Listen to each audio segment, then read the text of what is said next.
Hi there, my name's Isha and welcome to another episode of Higher Life TV, where I take concepts that have been considered spiritual or new agey or even religious and break them down into really simple insights and tools that you can use to greatly enhance the quality of your life. And in this episode, I want to talk about the difference between the voice of your soul and the voice of your ego. And this is really key to the work that I do, because essentially what I help clients do is start to get more in touch with their soul voice and to start making decisions that are driven by your soul purpose. And a big part of this process is identifying the difference between the voice of your ego and the voice of your soul. Now, what can be a little strange here is it feels like we're talking about two different people. But of course, your ego and your soul are all part of your whole self, right? And in some kind of spiritual language, you do often hear this concept of separation and returning to wholeness. This idea that what is the big problem in the world today or in our lives is that we are experiencing a form of separation, and what we need to do is come back to wholeness. Now, that concept of separation and wholeness, I found that like a really ambiguous idea when I first came across it. And even really for the last 8 years of working more fully in this area, I still didn't really get what it meant when they said there's separation and we need to return to wholeness. And now, finally, after working on this idea of the ego and the soul in a really concentrated way, it sort of landed as an epiphany what this is all about. So if you saw my episode last week, I really went deep into what is your soul, what is your ego and how does it get created? And just to bottom line that, what I was really saying is your ego is your socially constructed self. So the minute that you are born, your true self or your true nature starts to adapt and respond to the environment that it's born into, to your family environment, to the country that you're born in, to the culture that you're born into, and to the conditions. So essentially, you start to separate from your true self. You manifest a kind of mask or a kind of alternate self that is very skillful at navigating this physical world that you've been born into, and a kind of separation happens. So your true self remains there, it remains behind your ego, but your ego then kind of manipulates and shapes itself so that it can deal with all the social dynamics that it is experiencing from birth as a small child and growing into adulthood. Now, what actually happens is, because we really only live in this physical world, or that's the world that we all talk about and understand, we become very attached to our ego self. We start to think that this ego self, the socially constructed self, is all that we are. It's our entire self. Now, the issue with that is that this self, or this separated self, it has only been shaped by the beliefs and the perceptions and the conditions of the outside world that it was born into. So that's a very limited, very small, very narrow reality for you to be defined by. So you have this very small, very narrow, very limited identity, which is called your ego. Now, the beautiful thing about the ego is it is a survivor. It helps you to survive and thrive in the physical, socially constructed world that we understand as reality, okay? And it's fabulous at doing that. But at the same time, it can trick you into thinking that the core purpose of your life is to survive, first of all, and to feel safe and to feel secure. It can trick you into thinking that how other people value you, that is your self-worth as a human being, is determined by other people, by your family, by your schooling system, by your culture, by the gender group that you're born into. And you can see how that easily can happen. So your ego is very interested in being safe and secure. So therefore, any kind of choices that you make that are all about staying safe and feeling secure because you feel unsafe and insecure, and any choices that you make that are all about living up to other people's expectations or meeting some model of success that has been determined by others and not by yourself, is very much the voice of the ego.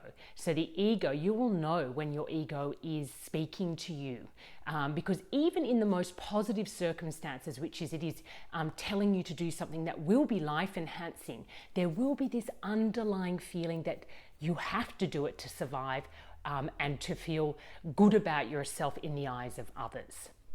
So the soul self, which is a very different voice, but of course part of you, your whole self, is that true self that I mentioned at the beginning. Your soul self is this part of you that you were born, that preceded your ego, which means, it is your most natural, most authentic, most relaxed self. Your soul self is the person that you are when you're not being shaped, conditioned, or manipulated by the outside world.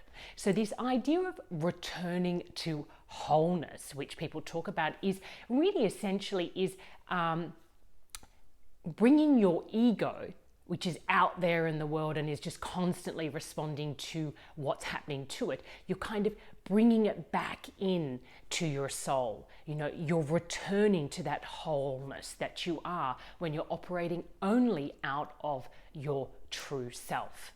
So this voice of the soul is quite different to the voice of the ego. The voice of the soul will be much softer and far more poetic, and it will often say to you something like, this choice or this pathway or this person can offer you something in which there is a growth in your spirit, right? So sometimes it might not be an amazing, positive choice that you have on the table. You might have to choose between two really difficult choices, but you can tell it's the voice of your soul when it says, this is going to be good for you at the level of your spirit. This is going to grow you. You're going to become more resilient. You're going to become more creative. You're going to become more humble. You're going to actually expand your spirit in some sort of way. Now, it is very difficult to really hear the voice of your soul if you're not actually consciously listening for it, and if you haven't really cultivated a relationship with it.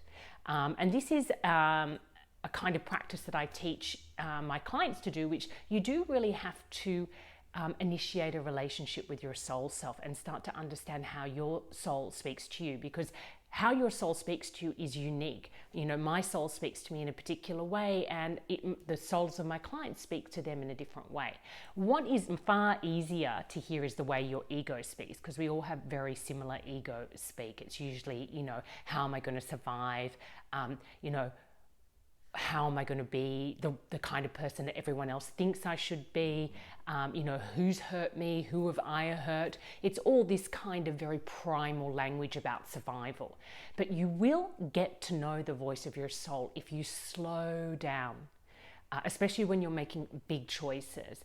And if you start to actively seek out your soul or your true self and give it more of a voice, more of an identity. So this lesson today, I really just wanted to leave you with that, to really sort of pinpoint that there are two voices that are often speaking to you at the same time in your life. There is your ego self, which is the more common one, that's all about survival, and there is your soul self, which is your true self, which is all about your personal expansion and personal mastery. It's very poetic. The artists, the poets of our world, movies, songs, they all appeal to that soul side of ourselves, and it's why we can get so emotional around poetry and watching films and reading books and listen to music, because it touches our soul. It touches into our true nature, and it brings this sense of relief, of comfort, of nurturing and nourishing. It nourishes us rather than the ego, which is always keeping us on this fight or flight survival energy, And I always come back to this point. The ego is your friend. It is helping you. But this idea of returning to wholeness is simply focusing on the ego from your place of the soul and transforming that ego from a survivor, which is how all of us tend to operate, into a thriver, where your focus in life is about personal expansion, personal discovery and personal self-expression, because a lot of people wonder what the meaning and purpose of life is. And really at the core, it's about expressing yourself, creatively expressing who you are into the world and enhancing the lives of others through this process, which is exactly what I'm doing here. I just do these videos because I'm really passionate about this topic. I feel that, that my soul or the spirit speaks to me on these topics, and I want to share them with other people. So, I do these videos just, free flowing. I don't prepare. As you can hear, there's often sounds in the background because I'm doing them at home. I just want people out there like you to have access to these insights and be able to go out there and go, okay, let's get to know my ego. Let's get to know my soul, and let me think about how many of my decisions are being made from my ego self and how many from my soul self. And what can I start to do to become more intimate with my true self or my soul self?